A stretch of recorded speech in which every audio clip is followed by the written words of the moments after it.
Alors l'année dernière j'étais en catégorie Pro-Am avec Alec Anderli où on se tirait un peu la bourre en tête de peloton. Et ça m'a donné envie de le suivre un peu, lui qui commençait déjà à être en JX1. Et j'avais l'occasion de passer sur une machine V3 avec un plus gros moteur et donc du coup je suis passé en JX1 cette année. Et avec le niveau qu'il y a, un niveau international avec les meilleurs pilotes du monde, je pense qu'il n'y a pas mieux pour progresser. Donc c'est pour ça que cette année je suis dans cette catégorie. Mes objectifs, on va être une vingtaine je pense d'ici la fin de saison dans la catégorie JX1. J'aimerais bien être dans les 10 premiers, quoi. Ce serait pas mal vu que déjà les 7-8 premiers sont déjà des très bons pilotes. Donc ça va être très dur à aller chercher. Et j'aimerais bien être dans les 10 premiers. Dans les 10 premiers, ce sera déjà beau pour une première année de JX1.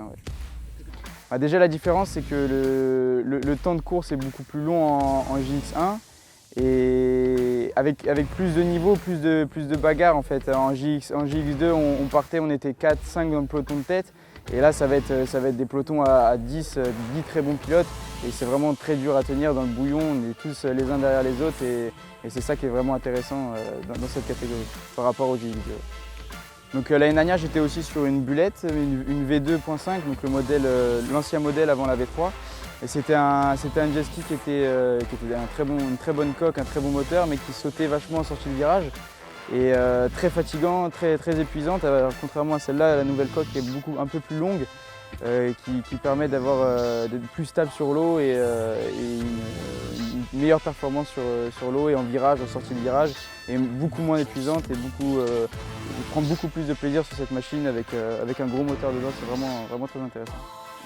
Oui, plus compétitif et je peux rivaliser avec les autres. Bon, après cette année, c'est vrai qu'il y a un changement on passe un peu du 2 temps au 4 temps.